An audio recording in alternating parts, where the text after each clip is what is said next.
Good morning friends. সকাল সকাল দেখো পেঁপে কেটে নিয়েছি। ফার্স্টে আগে পেঁপে খাবো, আজকে হচ্ছে রোববার। তো চলো এটা দিয়ে আগে শুরু করি, তারপর দেখছি কি আজকে ব্রেকফাস্ট হবে, তোমাদের সাথে শেয়ার করবো। ফার্স্টে পেঁপেটা খেয়ে নিই। গুড মর্নিং, এখন বাজে সকাল 10টা। আজ হচ্ছে সানডে। সকাল সকাল ঘুম থেকে উঠেই আগে জল, তারপর ফল, এই দুটো মাস্ট। তো যাই হোক, জল ফল খাওয়া হয়ে গেছে। তারপর একবারে ফ্রেশ হয়ে ড্রেস চেঞ্জ করে চলে এসেছি। আজকে ব্রেকফাস্ট করব, একটু চা তো খাবোই, তার সাথে সাথে ভাবছি কালকের একটু তরকারি রয়েছে, পনিরের তরকারি, ক্যাপসিকাম দিয়ে পনির দিয়ে যে শাহি পনিরটা করেছিলাম একটুখানি রয়েছে। তো সকালেই ওটা ভাবছি খেয়ে নেব। তো একটুখানি রুটি বা লুচি কিছু একটা খাবো। রুটি মনে হয় খাবো না, লুচি খেতে ইচ্ছে করছে। তো ভাবছি কয়েকটা লুচি ঝটপট করে নিই, আর একটু চাও বসিয়ে দিই।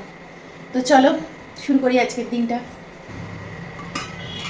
কালকে দেখো এই যে তরকারিটা রয়েছে, এটা একটু মাইক্রোওভেনে গরম করে নেব। আর আজকে এই যে ময়ম দিয়ে রেখে দিয়েছি, হাফ ময়ম দিয়ে রেখেছি। এবার আর একটু ভালো করে ময়ম দিয়ে একটু একটা লুচি ভেজে নিই। কালো জিরেও দিয়েছি।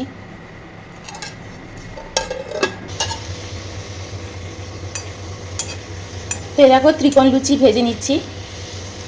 একটুখানি ঘি দিয়েছি আর ওই কোল্ড প্রেস তেল দিয়েছি।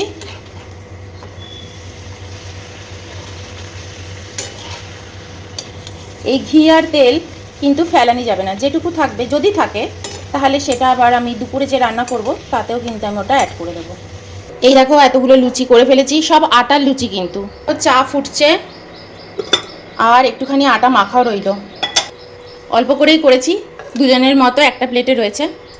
নিয়ে এসছি একটু তরকারি, লুচি আর চা। একটা চায়ের কাপ আজকে ভেঙে গেল জানো, যেই চাটা ঢাললাম একটা কাপ ফেটে গেল পুরো। হওয়ার তো কথা নয়, কেন হলো কে জানে। এগুলো অনেক দামি কাপ, দাম দিয়েই কেনা, তাও এরকম হলো। এরকম কিন্তু কখনো হয়ও না।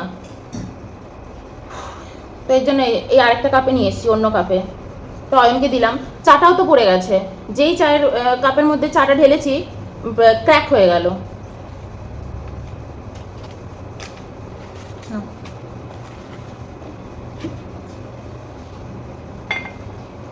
কালকে পনিরের তরকারিটা ছিল, তার জন্যই লুচিটা করলাম। আবার কালকে তো সোমবার, একাদশী পড়ে যাচ্ছে। চলো একটু খাওয়া যাক। আচ্ছা, তোমাদের খেতে খেতেই বলি, তোমাদের মধ্যে একজন জিজ্ঞেস করেছিলে যে ননস্টিকের বাসনে রান্না করাটা কি নিরাপদ? কখনোই না। ননস্টিকের বাসন রান্না করা খুবই বাজে। কিন্তু কি বলতো, আমরা এখন ননস্টিকের বাসনে রান্না করতে খুব ভালোবাসি। অন্য অন্য বাসনে না ধরে যায় বড় খাবার। তুমি যদি একটু বুদ্ধি করে ননস্টিকের বাসন ইউজ করো না, তাহলে দেখবে তুমি ইউজ করতে পারবে, তোমার অসুবিধা হবে না। তো কী করবে বলো তো, এক হচ্ছে স্কচ ব্রাইট দিয়ে কখনো ননস্টিকের বাসন ঘষাঘষি করবে না, স্পঞ্জ রাখবে।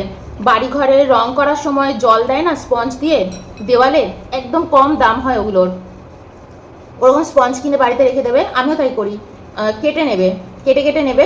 তো ওইটা দিয়ে ইয়ে করবে, বাসনটা ধোবে, কোনো স্কচ ব্রাইট ছোঁয়াবে না।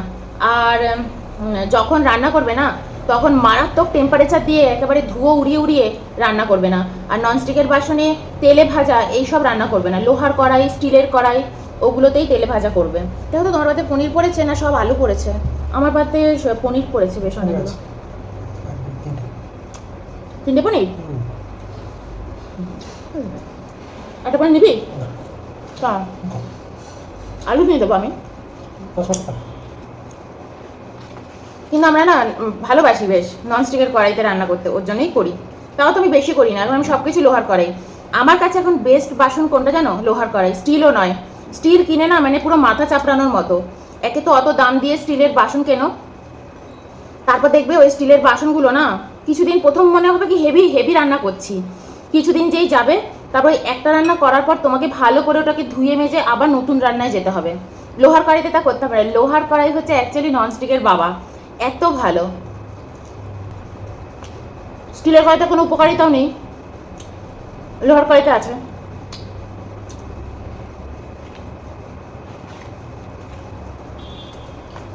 আজ হচ্ছে দেখো আটার লুচি। আটার লুচি পুরিটা বেশ ভালো লাগে খেতে। ময়দারটা একরকম, আটারটা একরকম। ঘি আর কোল্ড প্রেস তেলে ভেজা বলে দিচ্ছি। তোদেরকে খেতে খেতে আরেকটা আমি ব্যাপার ক্লিয়ার করতে চাই। সেটা হচ্ছে দেখো, এই চ্যানেলটা আমি করেছি। এই চ্যানেলটা তো একদম ছোট চ্যানেল, নতুন চ্যানেল। আমি এখানে যে নিয়মিত ব্লগ দিই তাও কিন্তু নয়, মাঝে মাঝে স্কিপ করে যাই।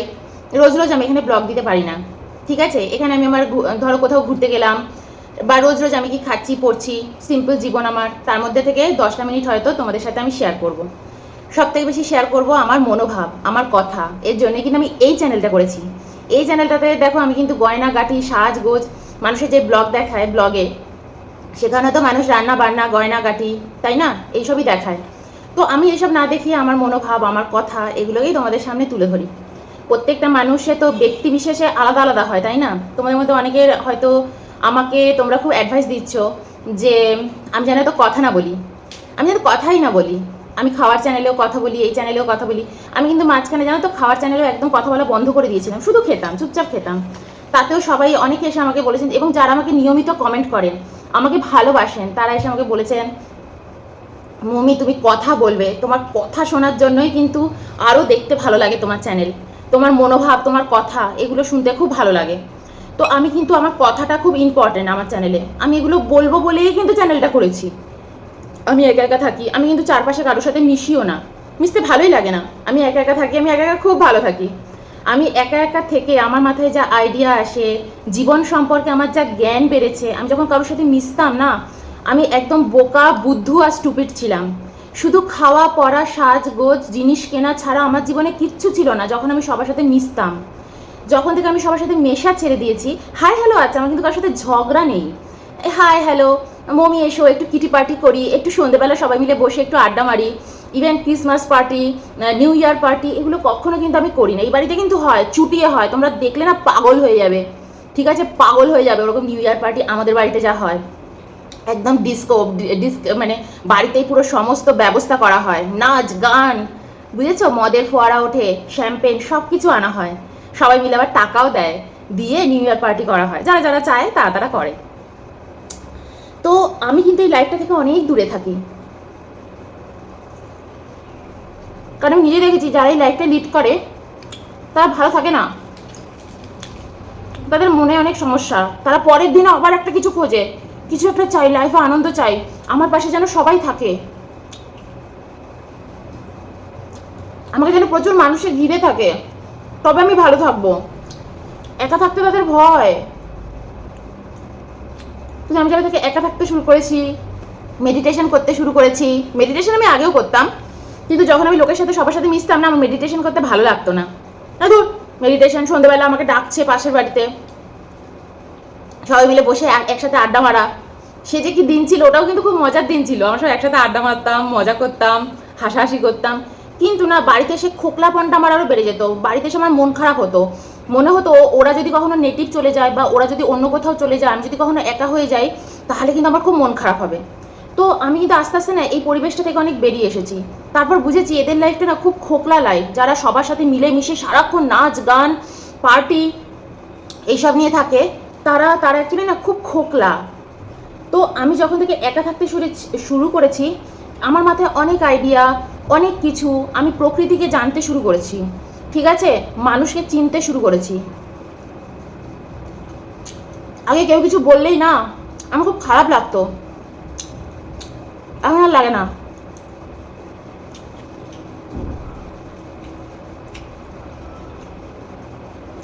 আমাদের পৃথিবীটা বলে একটা রঙ্গমঞ্চ, এখানে আমরা প্রত্যেকে পারফর্ম করতে এসেছি। একটা সময় পর আমরা সবাই না এই পৃথিবী ছেড়ে চলেই যাব, নিয়ে যাব শুধু নিজের কর্মটুকু, আর কিচ্ছুটি নেব না, আর কিচ্ছুটি নেব না। আমরা যখন মরে যাব, আমাদের বাড়ির লোক কিন্তু তাড়াতাড়ি করে আমাদেরকে পুড়িয়ে দেবে, আর সঙ্গে সঙ্গে এসে স্নান টান করে বাড়িতে ঢুকবে, আর আমাদের জিনিসপত্র যা আছে ছুঁড়ে ছুঁড়ে বাইরে ফেলে দেবে, বা কাউকে দিয়ে ঠিয়ে দেবে, তাই না? আমাদের এটুকুই ভ্যালু যে আমরা কি কর্ম করছি। তোমাদের যদি কারোর আমার চ্যানেল দেখতে ভালো না লাগে, আমার কথা শুনতে ভালো না লাগে, তোমরা চ্যানেলটাকে চেঞ্জ করে নাও। তো দেখো, সব চ্যানেলেই কিন্তু দেখাচ্ছে গয়না কিনছে, খাচ্ছে, ভালো ভালো রান্না করছে, তারা সব রিফাইন্ড অয়েলে রান্না করছে, তারপর দুদিন বাদে তারা অপারেশন করছে, শরীরের থেকে কাট ছাট করে বাদ দিচ্ছে, তারপর তারা ঘুরে ফিরে বেড়াচ্ছে, আবার তারা বাজে জীবনযাপন করছে, আবার তারা লোকজনের সাথে মিশছে, আজকে এই লোকের সাথে মিশছে, কাল ওই লোকের সাথে মিশছে, তাও তাদের মুখগুলো দেখতে দেখো শুকনো পাঁপড়ের মতন, তাই না? সত্যি বলেছি না মিথ্যে বলেছি? আমি গয়নাগাটিও পরি না, আর সাজগোজও করি না, মুখে মেকআপ মেখেও সকালবেলা থেকে থাকি না, একটা ক্রিম মাখতেও ভুলে যাই। আজকে সকালবেলা আমি কিন্তু ক্রিমও মাখিনি, ঠোঁটে একটা ভেজলিন লাগিয়ে নিয়েছি, লিপ বাম লাগিয়েছি, কারণ সবসময় এখন গরমকাল পড়ছে, মাখতে ইচ্ছা হয় না। তো আজকাল একটু ঘাম ঘাম হচ্ছে, ভালো লাগছে, বেশ ফ্রেশ লাগছে। তো আমি এইভাবে বসি, তাতেও আমি জানি আমাকে অনেক ঝকঝক তকতকে দেখতে লাগে। আমার হাতে গয়নাগাটি রেগুলার দেখতে পাবে না, নেল পলিশ দেখতে পাবে না, কিন্তু আমি রেগুলার আমার হাতের যত্ন করি, পরিষ্কার পরিচ্ছন্ন রাখি, নিজেকে যত্ন করে থাকি, খাওয়া দাওয়ার মাধ্যমে নিজেকে সুন্দর করি। আর সকলকে অ্যাডভাইস দিই যে খাওয়ার মাধ্যমে কী করে তুমি সুস্থ থাকবে, তুমি ভালো থাকবে, ওষুধের মতন কেমিক্যাল যাতে তুমি না খাও। এগুলো যদি তোমাদের মনে হয় এগুলো বলা উচিত নয়, তাহলে আমার ভিউ বাড়বে না চ্যানেলে। তোমরা অনেকে আমাকে অ্যাডভাইস দিচ্ছ যে আমি তো খুব কথা বলি, তো আমি জানি তো কথা না বলি, তাহলে আমার চ্যানেলে ভিউটা ভালো আসবে। আবার আমাকে বলেছে লটস অফ লাভ। আমি তোমাকে একটা কথা বলছি, তুমি যদি আমাকে সত্যি ভালোবাসো না, তাহলে তোমার আমার কথাই ভালো লাগবে, আর কিচ্ছু ভালো লাগবে না, আর কিচ্ছু ভালো লাগবে না। যেদিন আমি না কথা না বলে শুধু খাওয়া দাওয়া আমার ব্লগিং দেখাই, কারোর ইন্টারেস্টই আসে না। কিন্তু যেদিন আমি এখানে বসে শুধু কথা বলি, সেদিনের সেইগুলোর আমার ভিউ দেখো, সবাই শুনতে খুব ভালোবাসে। মানুষের জীবনে না অনেক পারেশানি, জানো তো, অনেক একাকিত্ব। মানুষ এখন 10 জনের মধ্যে থেকেও সে একা, শ্বশুর শাশুড়ি ননদ বন্ধু সবার মধ্যে আছে, কিন্তু তাকে কিছুক্ষণের জন্য একা ছেড়ে দাও, তার না খুব ডিপ্রেশন হতে শুরু করে, ভিতরে খুব কষ্ট হতে শুরু করে। আমি সেই জায়গাটা ধরতে চাই, আমি সেই জায়গায় বসে কথা বলতে চাই। আমি কেন বলতে চাই? কারণ আমি এই জায়গাগুলো পেরিয়ে এসেছি। কত বছর ধরে আমি বাইরে একা একা থাকি, একা একা থেকেছি, কত কিছুর মধ্যে দিয়ে আমি গেছি, তাই না? অনেক সময় অনেক মানুষ অনেক কিছু বলতে চায়, কিন্তু মানুষ অনেক সময় গুছিয়ে বলতে পারে না। আমি কিন্তু কথাও খুব গুছিয়ে বলতে পারি, এটার জন্য কিন্তু কারুকে আমাকে বলে দিতে হবে না যে না তুমি কথা গুছিয়ে বলতে পারো না। এটা আমি জানি, আমি কথা খুব গুছিয়ে বলতে পারি। ছোটবেলা থেকে আমি স্টেজে ভাষ্য পাঠ করেছি, আমি স্টেজে উঠে অনেক করেছি, প্রোগ্রাম করেছি, ভাষ্য দিয়েছি, তো আমি এগুলো করতে পারি, আমার মধ্যে মানে আছে ট্যালেন্ট। মানুষ অনেক সমস্যা গুছিয়ে বলতে পারে না বলে তারা এক্সপ্লেন করতে পারে না। তুমি আমাকে বলছো কথাই বলতে না, এত ভালোবাসতে হবে না। তুমি যখন আমাকে ভালোই বাসো না, তখন আমাকে লটস অফ লাভও লিখো না, এইটুকুই আমি বলছি।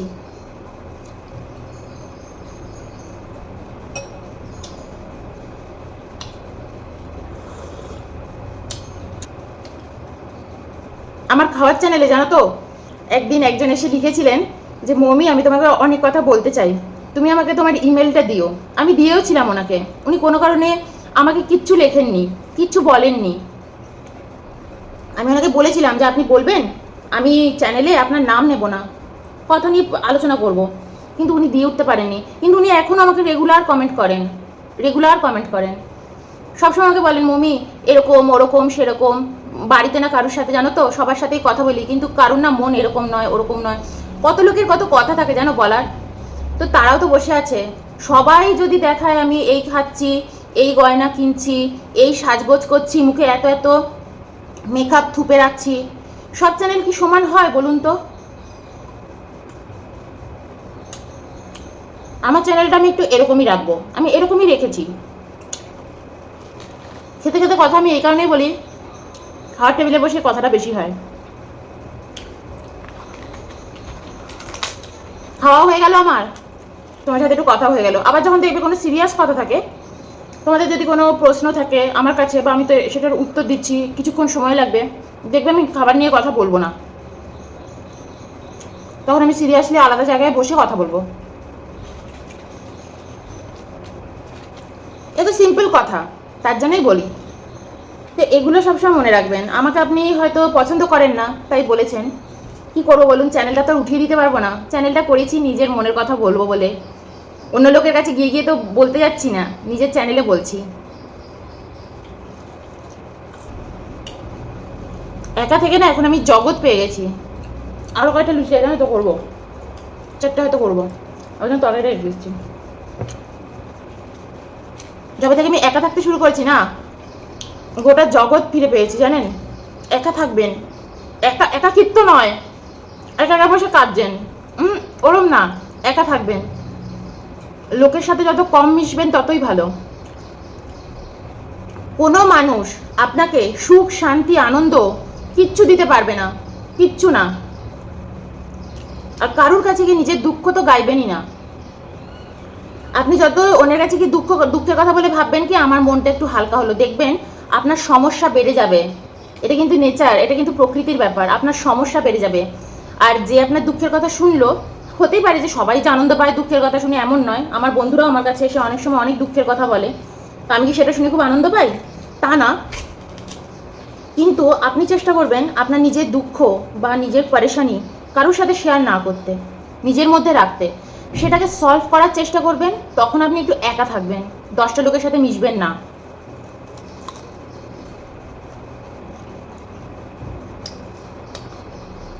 দেখবেন সলিউশন পেয়ে যাবেন।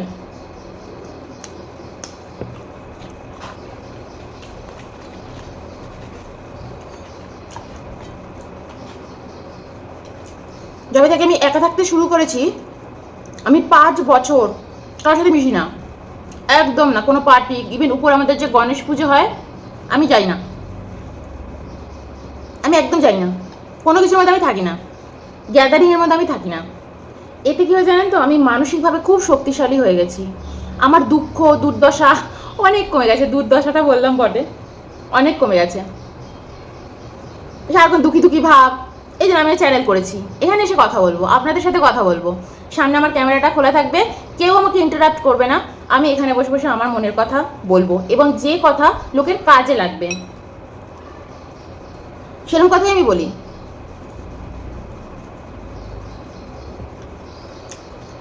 যাই হোক,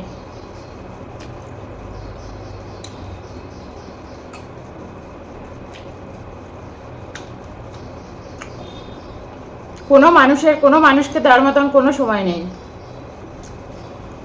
আছে শুধু প্রকৃতির।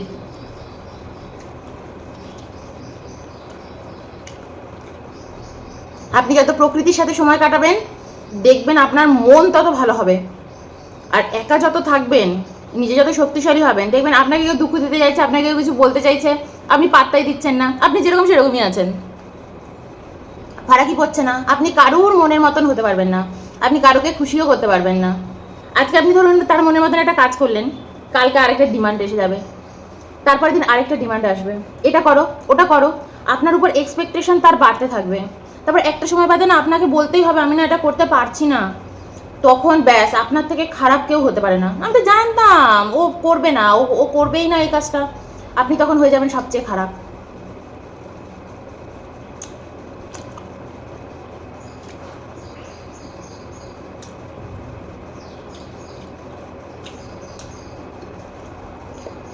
তো যাই হোক, চলো খেয়ে দিয়ে নিন। এটুকুই আজকে বললাম। আমার চ্যানেলে কিন্তু কথা থাকবে, কথাই ইম্পর্টেন্ট। আর ধর আমি যদি খেতে খেতে কথা বলি, আমি তো মাঝখানে কেটেও দিই খাবারটা এই চ্যানেলে। আবার উনি আবার খাওয়ার চ্যানেলের কথাটাও এখানে এসে বলেছেন যে খাওয়ার চ্যানেলেও যেন আমি কথা না বলি।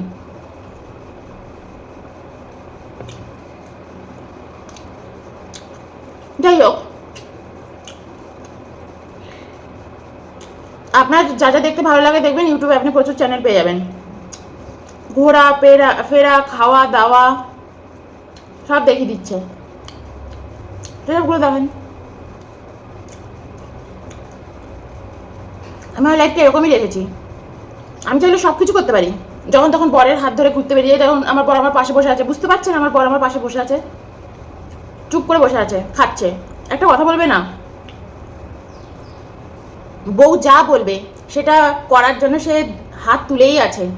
ঘুরতে যেতে পারি, সাজগোজ করতে পারি, রোজ সকালবেলা মুখে মেকআপ মেখে একটা ভালো ড্রেস পরে, ওয়ার্ড্রপ থেকে একটা ভালো ড্রেস পরে আপনাদের সামনে বসতেই পারি, তাই না? আপনারাও বলবেন বাবা এত সুন্দর ইউটিউবার আমরা দেখিনি। আমি তো নিজেই দেখি কত ইউটিউবাররা কত সেজে গুজে একদম মেকআপ টেকআপ করে বসছে।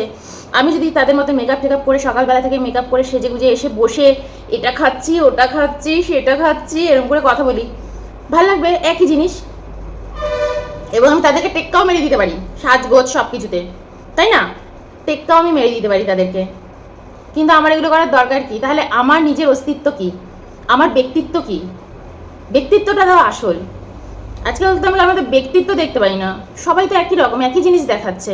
থোর বড়ি খাড়া, খাড়া বড়ি থোর, এইভাবে বাচ্চা মানুষ করছি, এইভাবে আমরা ঘুরতে গেলাম, এইভাবে আমরা এলাম, তারপর আমরা রিফাইন্ড অয়েলে রান্না করলাম, খেলাম, তারপর আমরা একটা বিশাল বড় হসপিটালে গিয়ে অপারেশন করে পেটের মধ্যে থেকে সিস্ট স্টোন সব বের করে ফেললাম। তারপর আমরা 1 বছর বাদে আবার একটা রোগের মধ্যে জর্জরিত হয়ে গেলাম। আমার সারা মুখটা একটা পাঁপড়ের মতন হয়ে গেল, ভাজা পাঁপড়। কিন্তু আমি খাচ্ছি আর গয়না পরছি। গয়নাও আমাকে বলছে ওরে আমায় ছেড়ে দে, পড়িস না। তো আমি তো সেরকম কিছু দেখাচ্ছি না, তাই না? তো যেরকম যেখানে আপনার ভালো লাগবে আপনি সেটা দেখবেন, জাক জমক সেগুলো দেখবেন। আমার কথাবার্তাই এরকম, আমার জীবনযাপনই এরকম। যাই হোক, চলো বাই।